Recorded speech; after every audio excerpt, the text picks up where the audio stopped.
This video is sponsored by BuyMode shopping app. BuyMode e-shopping application is one of the best online shopping app now available on Play Store and App Store.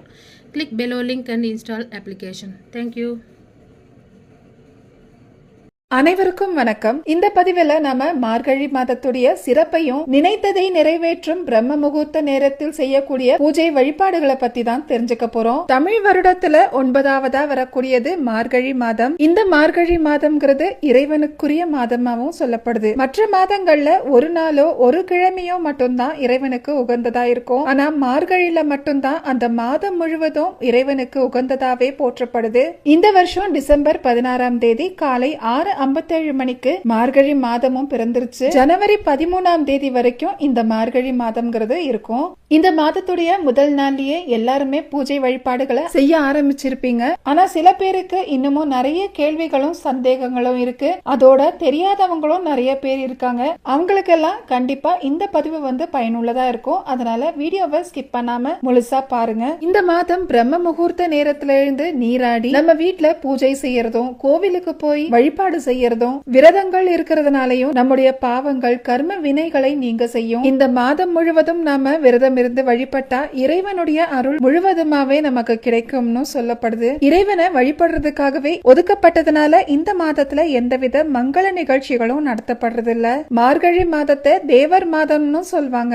அதாவது கடவுளை வழிபடும் மாதம்ங்கிறதாகும். மார்கழி முதல் நாள் அதிகாலை 3 மணிக்கே என்னுடைய நாள் தொடங்கிருச்சு. வீடெல்லாமே சுத்தப்படுத்தி வாசல்லையும் கோலம் போட்டு நிலைவாசல்லையும் மாக்கோலம் போட்டு விளக்குகளையும் வச்சாச்சு. துளசி மாடத்திலையும் விளக்கேத்தி வச்சு அதுக்கப்புறம் தான் பூஜை அறையில இருக்கிற விளக்கையும் ஏத்தி வச்சிருந்தேன். நாம இந்த மாதிரி அதிகாலையிலே வீடு முழுவதும் விளக்கேற்றி வைக்கிறதுனால நம்ம வீட்டுல இருக்கிற எதிர்மறை ஆற்றல் எல்லாமே விரட்டி அடிக்கப்படும். நல்ல ஒரு நேர்மறை சிந்தனை தோன்றும் வண்டமாவும் இருக்கும். மாதங்களில் நான் மார்கழியாக இருப்பேன்னு பகவான் கிருஷ்ணரே தனக்கு விருப்பமான மாதமா குறிப்பிட்ட மாதமும் இந்த மார்கழி மாதம் தான். இது தேவர்களுக்கு விடியற் காலை பொழுதா, அதாவது பிரம்ம முகூர்த்த நேரமா கருதப்படுறதுனால இது புண்ணிய பலன்களையும் மோட்சத்தையும் தரும் மாதமாவும் கருதப்படுது. மாதங்கள்ல மிகவும் உயர்வான மாதமாவும் ஆன்மீக மாதமாவும் கருதப்படுறது இந்த மார்கழி மாதமாகும். பெருமாள், சிவன் ஆகிய தெய்வங்களின் வழிபாட்டுக்கு மிகவும் ஏற்ற மாதமாகும். இப்பேற்பட்ட விசேஷமான மாதத்துல பிரம்ம முகூர்த்த நேரத்துல நம்ம வீட்டுல விளக்கேத்தி வைக்கிறதுனால நாம நினைத்த காரியம் உடனே நடக்கும். நம்ம வாழ்க்கையில நல்லதொரு மாற்றத்தை ஏற்படுத்த, நினைத்த காரியங்களை நிறைவேற்ற லட்சுமி கடாட்சம் நிறைந்த இந்த பிரம்ம முகூர்த்த நேரத்தை நாம பயன்படுத்திக்கலாம்.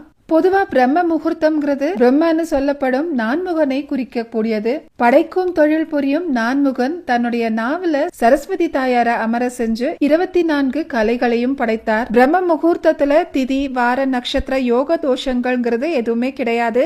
அந்த நேரம் எப்பவுமே சுபவேளை தான். இந்த நேரத்துல எழுந்து குளிச்சு முடிச்சு இறை வழிபாட்டை செய்து நம்ம வேலையை செய்ய துவங்கினாலே அந்த நாள் முழுவதும் நமக்கு வெற்றி தான். பல கோடீஸ்வரர்களையும் உருவாக்கிய நேரமும் இந்த பிரம்ம முகூர்த்த நேரம் தான். இந்த நேரத்துல நாம வீட்டுல விளக்கேற்றி வழிபடுறது மூலமா சகல சௌபாகியங்களையும் பெறலாங்கிறது ஐதீகம். ஆரம்பிக்கிறது சரியா இருந்தா முடிவும் சரி.